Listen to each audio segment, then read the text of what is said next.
What is going on, everyone? Riddict here, and welcome to Off the Shelf Airguns. Today we have a brand new one from Umarex, and that is the Umarex Avera. This design has been inspired by the higher-end Olympic air pistols, but obviously much more budget-friendly here with the Avera. You got a crossbolt safety here, right in the trigger. All right. Your red buttons here are actually ambidextrous. You pull those forward, and that releases your 8-shot rotary magazine. Okay? Put that back in like so. Your grip is actually on there with a little key here that you have to unscrew. And that is where your CO2 goes right here. The key that holds your grip on actually has a flathead on it, and that is how you install your CO2. Alright? Put that back on there. You do get 3 of the 8-shot magazines, and you get 3 of these little keys too, in case you lose one or break one. So that's nice that they include that. Plus you get some spare O-rings and stuff like that as well, which is also nice. You got some pick rail here for a red dot if you want, or any other kind of accessory. Some pick rail on the bottom, maybe for a laser or something, flashlight. You do have a fixed front blade on the front. Your rear is actually adjustable for windage, which I do appreciate. A little screw right here, and you can adjust that for windage.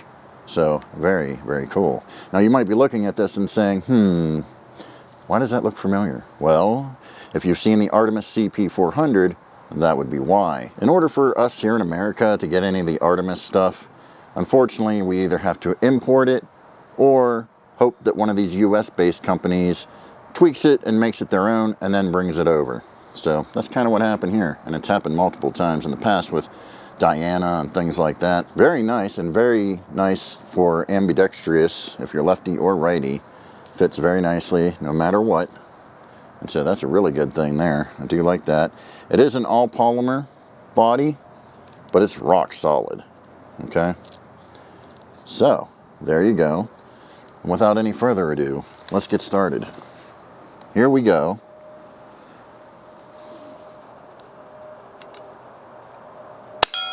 Pa-ting! Oh yeah, rings it real nice. Can I hit one of them little ones? We are at 10 yards. Ha! I did. What about the really tiny one?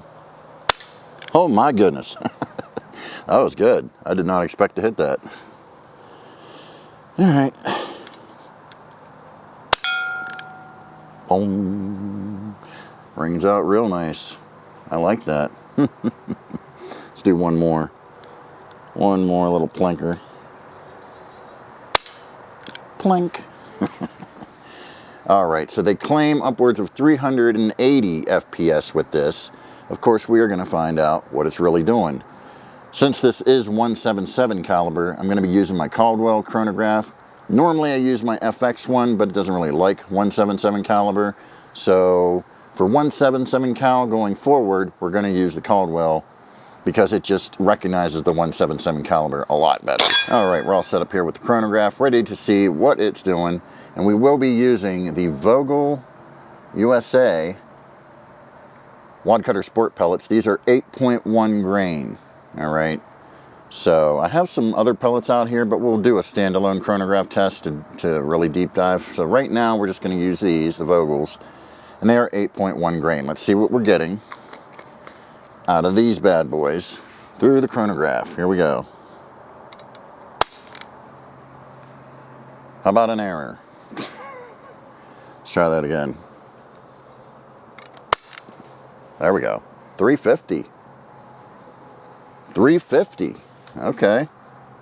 That is not far away from the claim, and that is an 8.1 grain lead pellet, folks. So I like that. Let's try one more. Ha! How about that? 355. Very nice. Very, very nice. Alright folks, last but certainly not least, let's do a little offhand accuracy. We're going to actually use 3 different pellets today. We're going to start out with the Vogels that I showed you before. Alright, these are 8.1 grain wad cutters. Start out with these and see what we get. Offhand shooting. Look at that, holy crap. Wow. Whoops. Ah.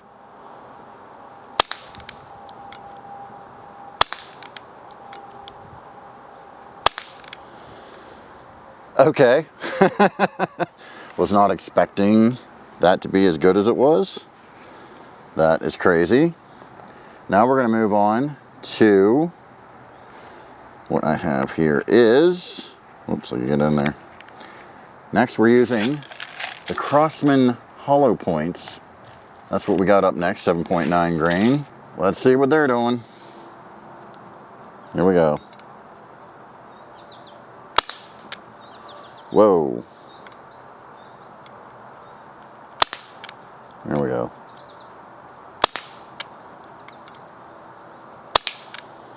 Ah. And these are all over the place. Holy crap.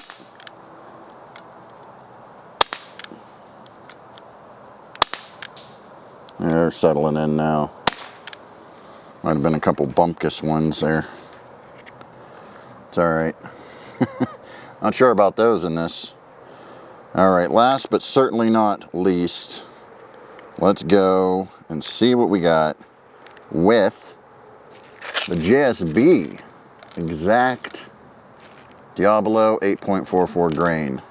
They are a domed pellet, of course. Now there's already a mark on that one target, so don't include that in this, because I sat here and went crazy. And then I hit that. And then I hit that very mark. What the heck? And I'm hitting it again. Wow. That's funny. Am I? Yeah, I guess so.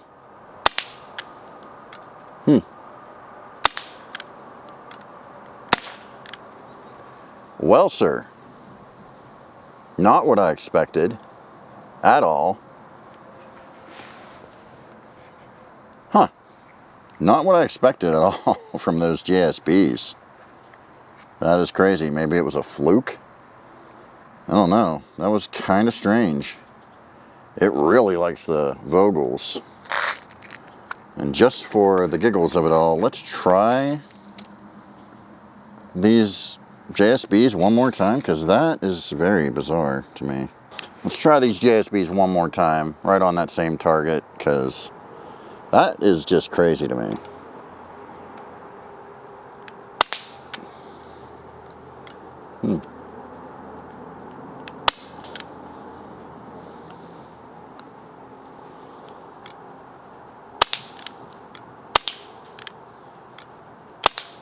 Low high, huh?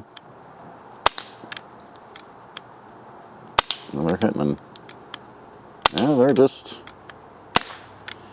Wow, okay. So it doesn't like these. It does not like these JSBs. I mean, your mileage may vary. Yours may like them. I have no idea. I'm actually shocked that it doesn't like them. Normally, these are the way to go, but how about that? The Vogels. Made in the USA, of course. Look at that. The Vogels absolutely beat all of them out. Even the still American-made Crosman hollow points, which are no longer American-made, of course, but even the ones that are made in America, which I still have here. Not the best. I was a little squirrely on that. They aren't bad, though, as you can see, but I was a little squirrely that some of those were my fault. But this bad boy, the Umarex Avera, likes the Vogels. At least mine likes the Vogels. Yours, like I said, your mileage may vary. But there it is, folks. The Umarex Avera. Actually a really cool plinker. Yeah, man. Very cool. I noticed some of these pellets, they don't like indexing as good as others. Had no problem with the Vogels, and I noticed with the JSBs, the trigger was actually a little harder to pull. It was actually struggling to index this. Maybe it was just because they weren't seated properly or something, although I know they were, but I don't know what the deal was there. So keep that in mind, okay? Other than that, pretty cool. But yeah, just keep in mind, like some of these, like the JSB, they were cycling weird. And not a problem at all with the Vogels. And so, don't know. We'll see. We'll see in future videos how that goes. But so far, not too bad. I like it. I like it. I like how it feels. I like how it looks. It's really cool. It's something different. The way everything works on it, a little different. Of course, it's like the Artemis CP400 in that respect. But, hey, how about that? If you like this kind of thing, make sure you hit the subscribe button and the notification bell so you're notified when I upload more videos. And with that said, I will catch you all down the road.